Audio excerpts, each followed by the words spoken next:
Welcome back. Dan Christensen is the founder of the Florida Bulldog and has been battling the Bush and now Obama administrations for access to documents related to 9/11 and the possible involvement of the Saudi government.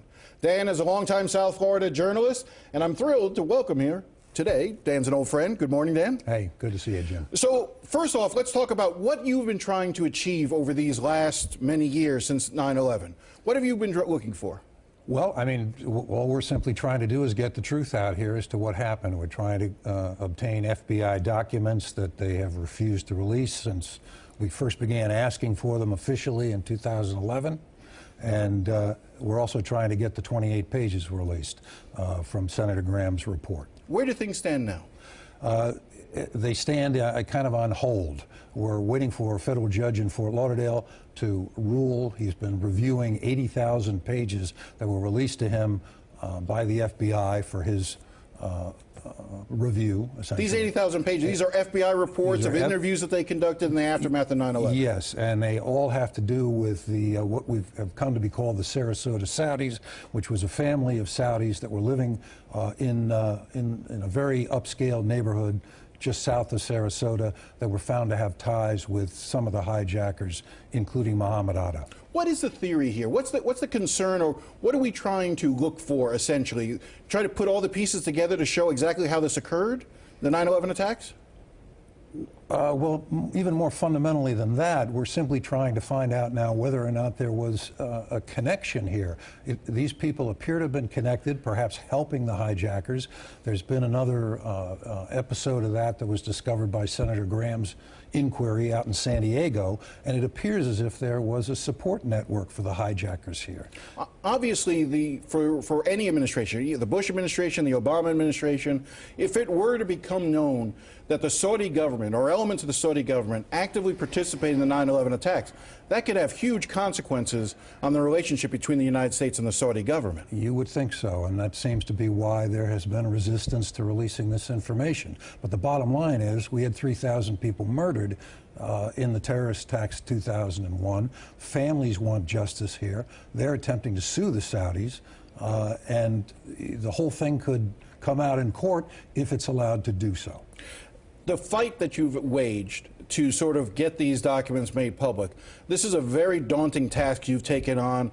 You know, obviously the Florida Bulldog does not have deep financial resources. You're not, Jeff Bezos at the Washington Post that can finance a race, or even the Salzberg family at the New York Times. How are you doing this?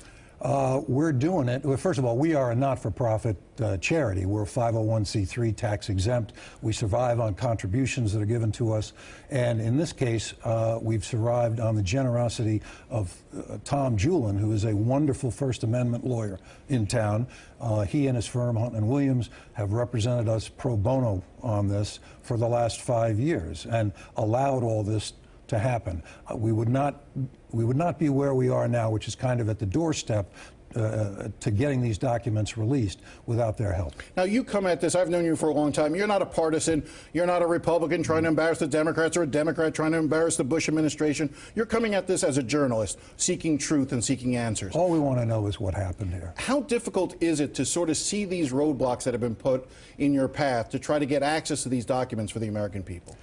Well, it's been professionally daunting. I mean, until now, I hadn't even used the Freedom of Information Act because it was worthless, or seemed to be worthless. And it seemed to be worthless initially here. The FBI completely stonewalled us, said they had no documents, until after we sued. Then, and after we started getting formal statements from people like Senator Graham, who said that they knew that there were some documents because they had seen them.